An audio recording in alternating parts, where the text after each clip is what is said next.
Bringing it back to Hashimoto's, what would be your advice for someone if they are suffering right now from Hashimoto's and don't know what that first step should be? Because, it's overwhelming to hear, oh my God, all these changes and everything. What would be your advice?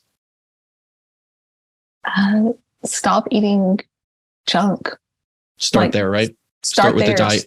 Start with your diet. I always go back to diet just because that is something we do.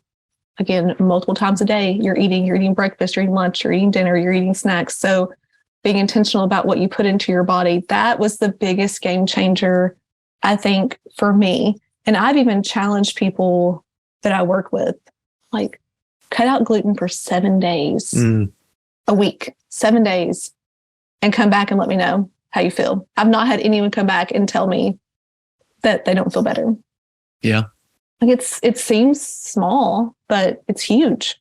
Yeah. So with autoimmunity, I think that diet is key because it's easy, again, like we were talking about, to get concerned about the toxins and to get concerned about, the chronic infections that a lot of times go along with autoimmunity. But that's deeper stuff.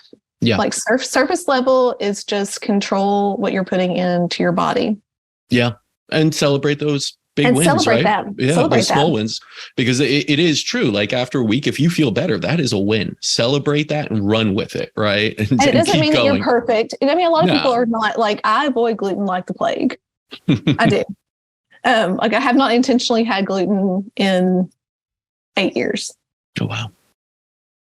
Not intentionally. That's a big win. Yeah. That's a big, but I'm also very over the top about stuff.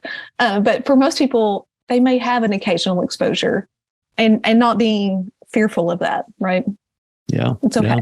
Like if they want to celebrate, with a piece of cake, okay, fine. Absolutely. And understand that even the healing journey is never a linear one where you just go straight better. You're going to have fallbacks and you're going to have bad days for sure.